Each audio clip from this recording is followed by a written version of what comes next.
All right, well, hey, good morning. I'm Mark, executive pastor here. Welcome to Father's Day at the Grove Church. You know, it's interesting. We don't normally, if you've been around for a while, it's not like we plan sermon series or necessarily the topic of the day based on a holiday, but it is interesting to me. We're in Proverbs, and I'm just really enjoying this study. And there are this section of Proverbs today, chapter 16 to chapter about halfway through chapter 22. There are just things so applicable for fathers, for children, for that relationship, and it just feels like it was kind of handpicked for it. So that's really cool. I hope you've been reading along with us. If you haven't been here these last few Sundays, I would catch up because it really is a study of the Proverbs like this to this depth is just something that I haven't really been a part of before, and it's just having a lot of power in my own life. And something I wanted to start us out with this morning, kind of this bigger picture question, because we've got these words of wisdom, and you know the book starts out, and there's like this father and this son, these lectures from father to son, basically, you know, really urging the son to hear words of wisdom and to take them to heart, and that the draw to folly is great, and that he's going to have to make a decision. You know, I think I told you, like Leonard Skinner says when Mama talks, you know, she kind of gives these words of being a simple man. Like this is the way you should walk. And I think the question for us is, you know, what will it take for us to actually make adjustments based on some word of wisdom that comes across our path? Because largely, you know, we go to places like this, we hear God's word taught or something true said, and everybody nods their head. But to actually adjust, to actually take your life and put it next to whatever that truth is, to evaluate the distance between the two, and to make the adjustments that need to be made, believing that this word of truth, this word of wisdom is the better way. Y'all know that's rare. That is rare. Crazy powerful for people who choose to do it, but just really rare.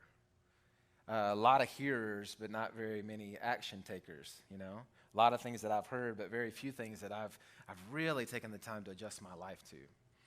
And I got to thinking about it this week. I was at this training for people who live overseas or travel a lot overseas to more volatile places. And it was a training for if you got abducted or if you were interrogated in one of these places, how you would respond to that. And it was really interesting. You guys would love to sit through it. There were these three guys who each of them had a career in actually being the interrogator in different spheres. And so they were teaching us, you know, how this thing works. And one of the guys, he had lived in one of these tough places for 20 years. And just a couple months ago, he was at home. One morning, his wife was on a trip. He and his two teenage children were at home. And there was a knock at the door. And he went to answer it thinking it was just the delivery guy. And when he opened the door, 15 men just rushed into the house and started to ransack his house, go through all of his things. They abducted he and his children. They took them to this. He said it was like an old shady hotel that wasn't operational anymore. And when they pulled up, he thought, "Oh, this is it. I mean, something could happen to me here, and no one would ever know and be able to find out." So this is it. And then they took him into one room and his children into another room, and they began the interrogation, which by the time it was all said and done was 30 hours. And he said, I mean, one, the fear of not knowing what's happening with his children in this other room, but then also they had these two guys, and it was good cop, bad cop, and they were drilling him with all these questions. And he said he lasted most of the day. They picked him up about 10 in the morning, and he said about 1 or 2 the next morning, or late at night. They just went all the way through the night. He said it finally hit him. The emotions hit him. The situation hit him. And he just broke down and started to weep. And when this happened, the two interrogators both looked at each other, sat back, opened up a package of cigarettes and started to smoke, and said in English, The whole conversation had been in the local language and said in English, breaking point. And he said, man, I realized like they had been trained and everything up to that point was built to get me to where I was at the end of myself. And now I was just putty in their hands and they could get whatever answers they wanted from me. What does it take for us to come to that breaking point where we are just putty in God's hands and he can shape us into exactly what he wants us to be?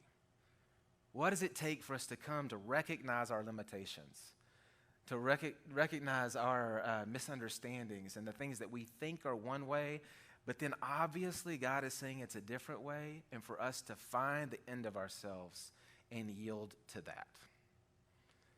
I was doing some work around the house yesterday, and I noticed earlier in our marriage, I would look at tasks around the house or things being broken, and I would just go, oh, I can fix that. I'm not going to pay anybody to fix it again. I'm cheap. So I was always looking for, and I was like, man, surely I can do that. Example, our yard's not very big, and I thought, most of the people in the neighborhood pay a service to do the weed killer service treatment stuff. I can treat it myself. But, Terry's always the truth teller that began to call out. My treatment seemed to make the weeds grow more. Seemed to have the reverse effect that I was intending to have. And I did. I got to a point where I realized, you know what? I should probably pay the guy who knows how to do this. And sure enough, I did, and it started to work. Right now, our front door, it doesn't get direct sunlight all day long, but it gets enough, and it has started to warp and crack, and, it's all faded and looks bad. I've just been patching it and nailing it together. If you walked up on our front door right now, you'd be like, man, I don't know what I think about this place. It looks kind of like a scary, it's just it looks like it's about to fall apart. Now, I could attempt to fix that and, sand it down and redo it. Man, you would not want to see what that would look like. I have learned, the more I live, the more I realize, man, there are just some things that I'm limited. I can do this, but I can't. That's where the line is, and I can't go beyond that. What does it take for us to come to the place in life where we recognize our limitations and recognize that, man, this is in the realm of where God is, and I need to yield and allow God to be God in my life? What does it take? And so I'm going to throw a lot of just truth statements at you today from chapter 16 to chapter 22, and really even last week's section that Brad was dealing with. There are these topics, but if you read through it, it's like, bing, bing, bing. It's talking about this. So I'm going to pull them, each one of the major topics, there's a theme, but it's here, and then 20 verses later, it says something about it again, and then 20 verses later, it says something about it again. So I'm just going to try to break it down into 4 big sections, but it's going to be verses from all over these 4 chapters. So the first big one, the Proverbs reveal an elevated view of God. That he is sovereign, and he knows our deepest thoughts and intentions. The Proverbs, this book of wisdom, reveals a very, very, very, very big God. Here's an example, Proverbs 19:21. Many are the plans of a person's heart, but it's the Lord's purpose that prevails.